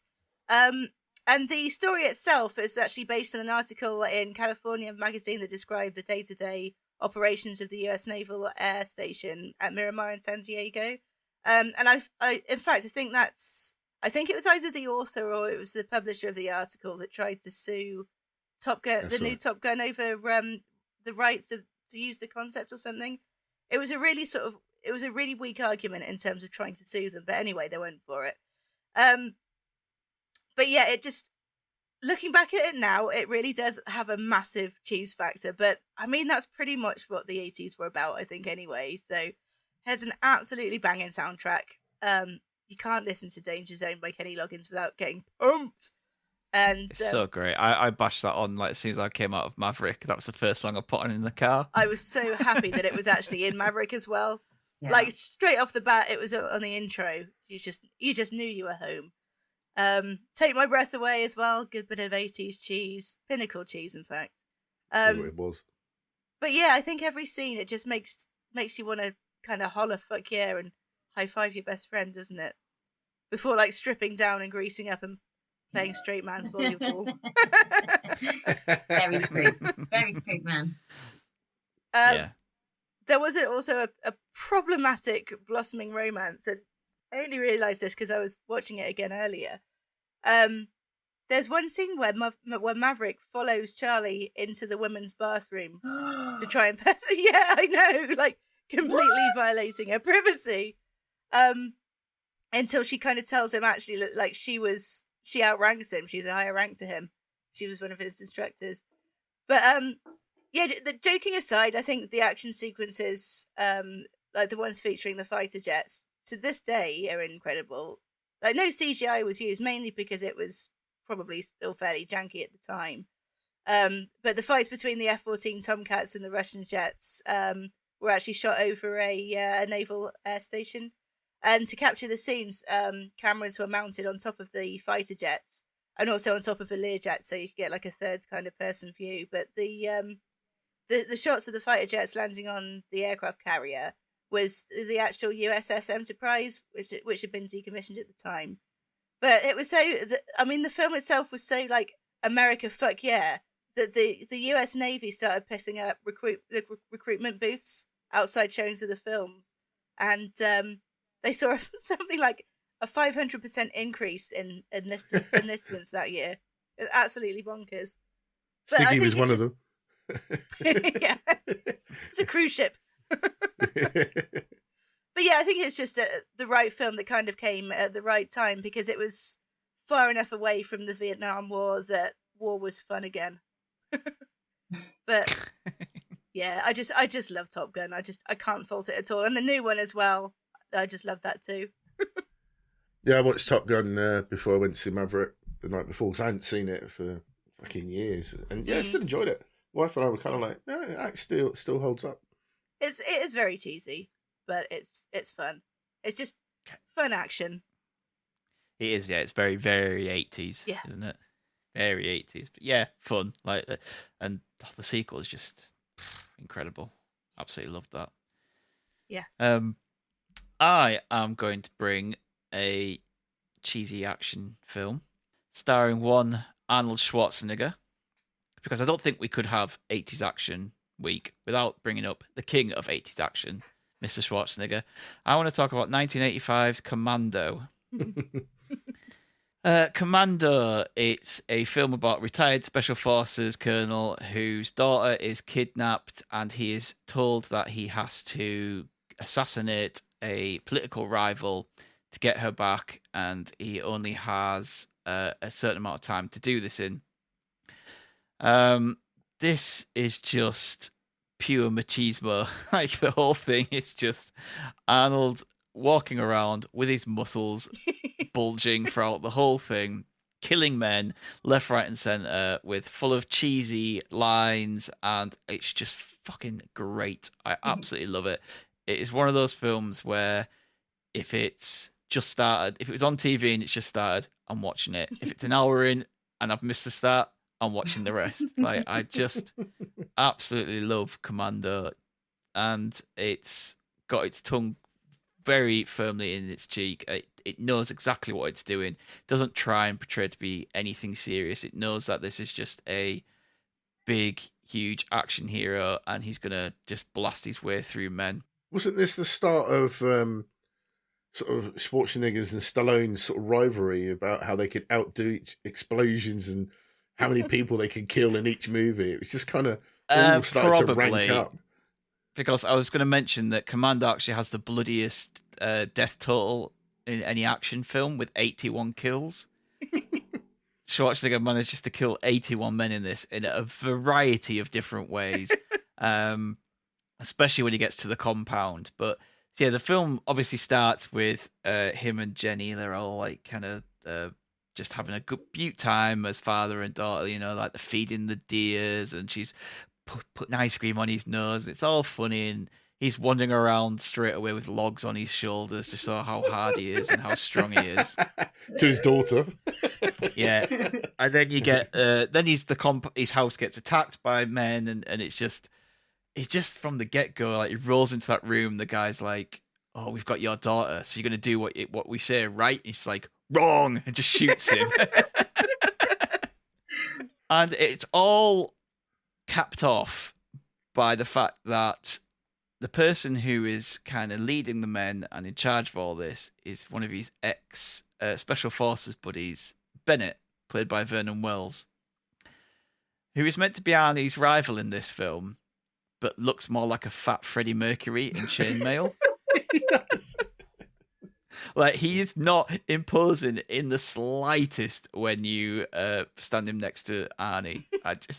It's like, he's perfectly cartoonish and a brilliant villain, but I just wish they'd have actually got someone a bit more Arnie stature. Like Bill Duke, he fights Bill Duke halfway through the film, and they have this massive fight in a motel. Bill Duke is perfectly capable of standing up to Arnie. They are roughly the same size. They are two big, huge, muscular men. You have more time believing that he would put up a good fight. Yet, Arnie eats green berets for breakfast and just kills him. The Sully is this little dipshit of one of the little henchmen who is an absolute perv and an absolute bastard to Cindy. When he gets killed, it's brilliant. Like, Arnie says, "I'm going to kill you last." He's like, "Remember when I told you I was going to kill you last? I lied." Drops him off the cliff. Cindy's like, "Where's Sully?" He's like, "I let him go." It's like, it's just full of those proper cheesy one-liners.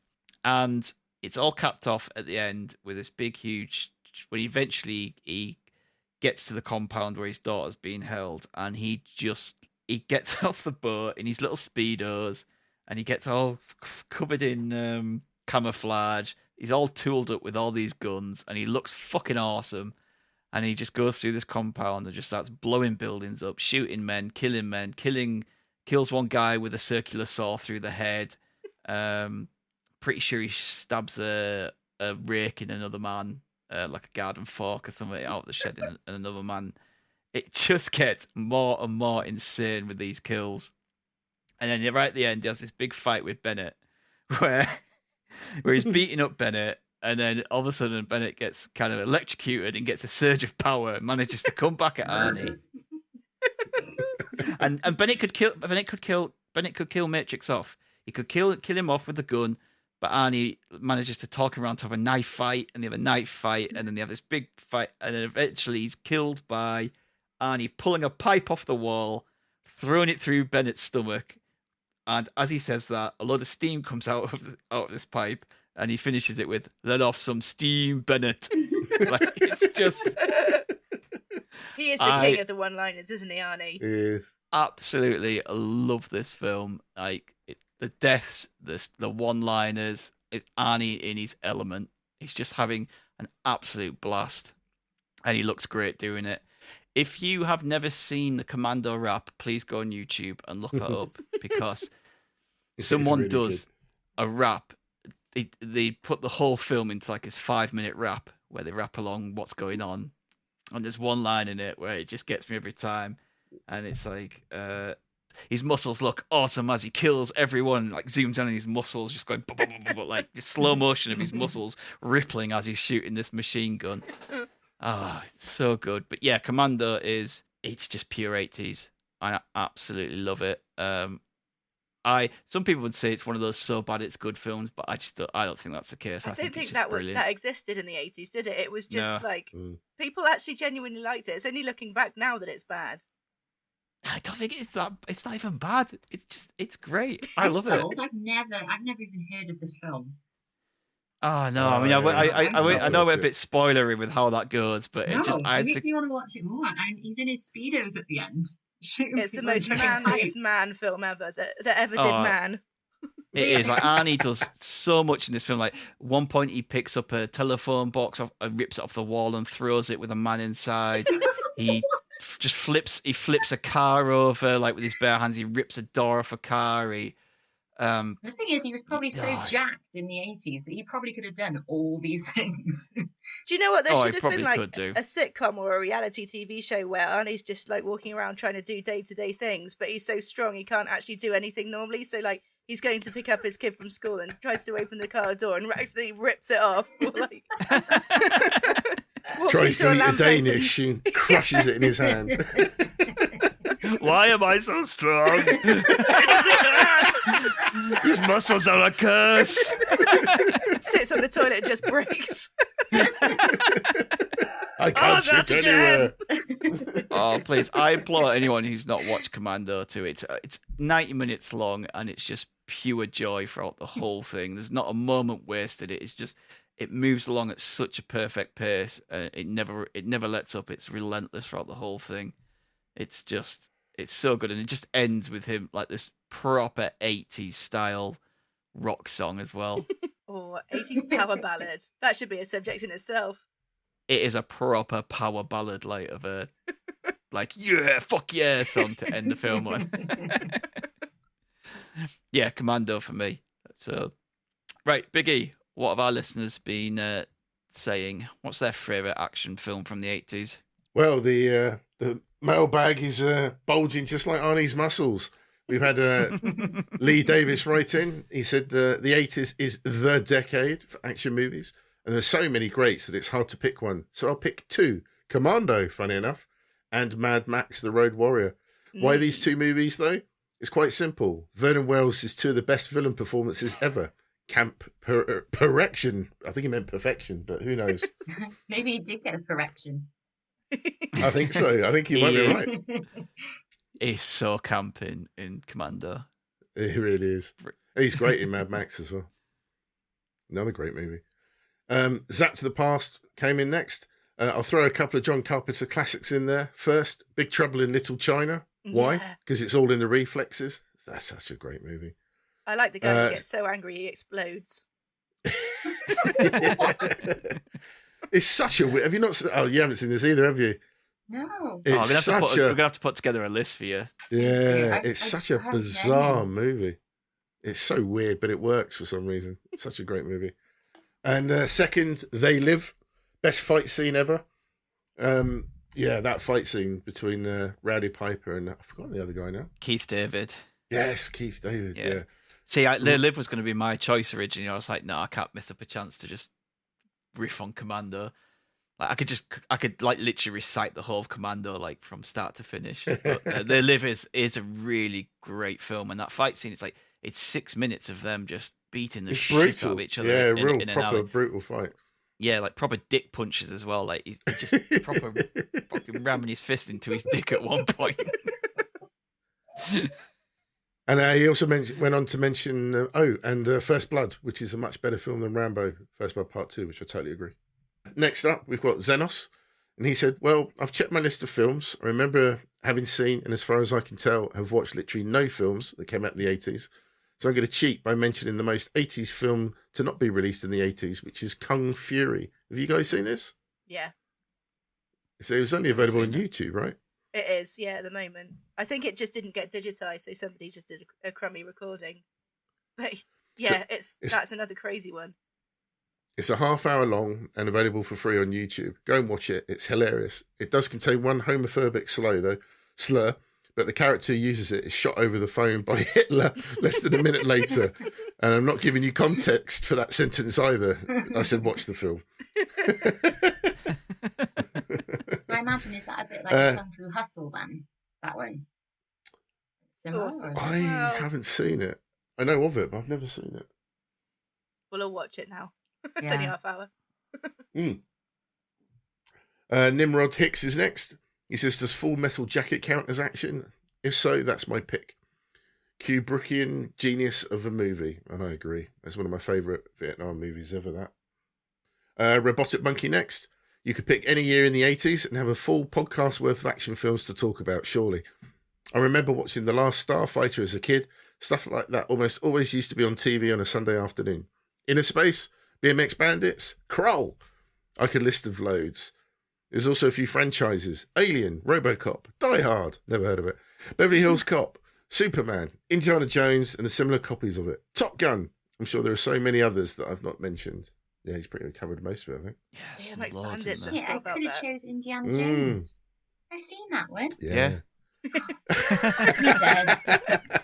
See, I always think when I say 80s action, I do think Lethal Weapon, Commando, Yeah. like that. Like Indiana Jones is an action film, but it's like an adventure film as well. So it Yes. never, it's like Star Wars. It never crosses my mind that it's actually an action film in there. I always think like 80s fashion as well. You gotta have a bit of the 80s fashion in 80s action films. Yeah, definitely. And Rig sports a beautiful mullet, so... Yeah. It's beautiful. Jamie Y next. The Princess Bride has a little bit of everything, and the writing is on point. The Three Amigos is so quotable, it makes me laugh every time. Back to the Future, who doesn't want to meet their parents when they were teenagers? The chemistry between the characters of Clue is off the charts, and maybe it could be worth with a different mix of actors, but this one was just perfect. I think she's maybe just put 80s films in there. Yeah, because I've also seen, I I've mean, it seen that works. one. I could have had that one. Yeah. But then is Back it... to the Future might work in a sense, but Clue's definitely not an action film. No. Adam Golightly next. Evening, ME. Hope all is well. And so for me, the first thing that came to mind for 80s action for me was Commando. Classic Arnie, cheesy lines, full of action, and not to mention the steel drums used for the music in this film was superb. I forgot about the steel drums. I don't remember the that. steel drums. Yeah. Like in between scenes, it's like like on the steel drums. It's the soundtrack, so it's brilliant. He follows this up with, now in other news, I'd like to formally request to throw fake PNGs into the fire, please. Yes! These deceiving little bastards have done my nutting this week. Oh, and can we please throw WEBP formats in whilst we're at it too? Yeah, agreed. I've seen there's a strong hashtag free candy movement starting to take shape also. If people would like to trade off the PNGs and WEBPs for Miss Machine's freedom, Well, see, as a patron, you're allowed to throw something into the fire in the Patreon section. So we'll allow PNGs to go in.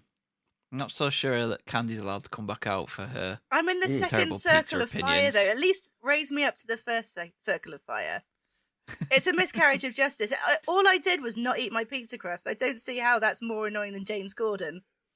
Natty, where do you stand on the pizza crust handles? As in, if you eat them or you don't eat them. Yeah. You don't eat them, you So- leave them. So we've got a pub by us called the Think Bush. carefully here, by the way.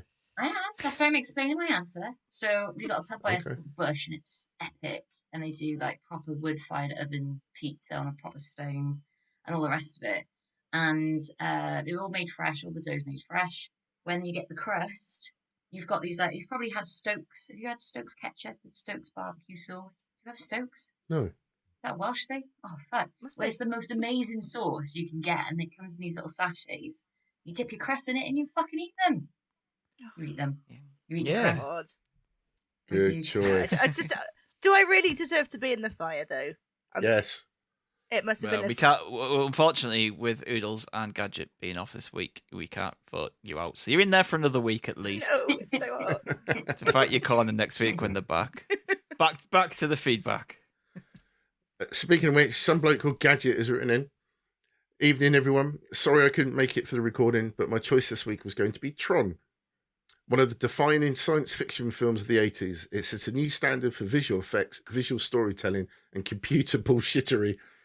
But people don't remember that it's actually a banging action film. From the disc battles to the iconic light cycle sequence, this film is stuffed with brilliant and creative action sequences. Those light cycle, that scene was just, Mm, superb. yeah. It's truly an iconic film that most definitely, absolutely did not have a sequel.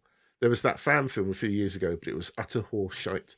There's only one Tron film. Did you ever? This is slightly changing the subject. Did you ever play the? It was Kingdom Hearts 3. It was in. There was an actual Tron level. It's really good. Can Yeah. you imagine Tron really in Kingdom pretty. Hearts? I remember You the got- you had arcade all machine the Tron, heads but I wasn't very good at it. Awesome. Yeah. Game was shit. But And- that Game was was cool. And finally, ex-host Oodles. Hello there. Hope you're having a nice, well-paced and not overly long recording of this week's podcast without me. In regards to my personal favourite 80s action films, I'm pretty basic bitch. Die Hard, Total Recall, First Blood Part 2, Red Heat and Commando are amongst my favourites. However, one particular film is an action film I can actually call my favourite of its ilk, and that's Escape from New York. A film about one badass alpha infiltrating a hostile environment to save someone he couldn't give a shit about. Snake Plissken is perhaps the most underrated action star of the era, and I feel bad not mentioning him. I swear to God, Snake, I thought you were dead. Yeah, you and everybody else. Love you all, and keep keeping the show at a tight 1 hour and 30 minutes. Yeah, about that. Yikes. Yeah, I love Escape from New York. We don't talk about the sequel, but No, that's terrible. It's got a good ending, but yeah, the rest of the film's a bit shit. that that's it. Excellent. Awesome. Well, thank you everyone who wrote in, and thank you to you, SuperNattyCat, for joining us last minute. Oh, bless you. Yeah. Thank you. Thanks for having me. You'll be able to find SuperNattyCat on Smash That Glass, which will be out this coming Monday. On Monday. Yep. Yeah. What's I'm that? looking forward to it. Do tell us more.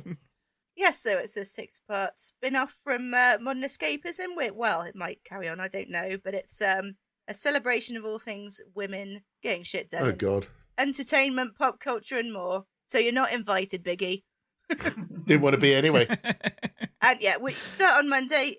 6-part series. You'll be able to find us on Spotify, Apple Podcasts, everywhere you can find your podcast. You can find out more about us on modernescapism.co.uk, and also we're going to be part of the Biggie Bundle as well. So you'll get an unedited, probably X-rated version a couple of days without adverts earlier than they're due to air to the general public. Thank you very much. I am really looking forward to hearing this. Because I get access to the Biggie Bundle, I can listen to it early. And if you want to get the Biggie Bundle, then you can get that at patreon.com/Modern Escapism. On there, you'll get that. You'll get a Deep Dive Lounge early. You'll get access to spoiler casts early. And you'll get an extended edition of this episode, which we're about to go and do now. So we'll have to say goodbye to everyone who's not a patron. And if you are, you can be sexual tyrannosauruses, just like me, in the Patreon section. Next week, we are going to be doing the best of the 80s. So we are going to open this to everything. So we want to know what your favourite things that come out of the 80s were. We're talking movies, music, TV, games, fashion, style, the Walkman, the mixtape, everything that the 80s had to offer. We want to know what it is that you loved the most. So we'll see you next week for that. But for now, everyone who isn't a patron, we have to say goodbye. And for the patrons, we'll meet you in the green room. Goodbye. Bye. Bye.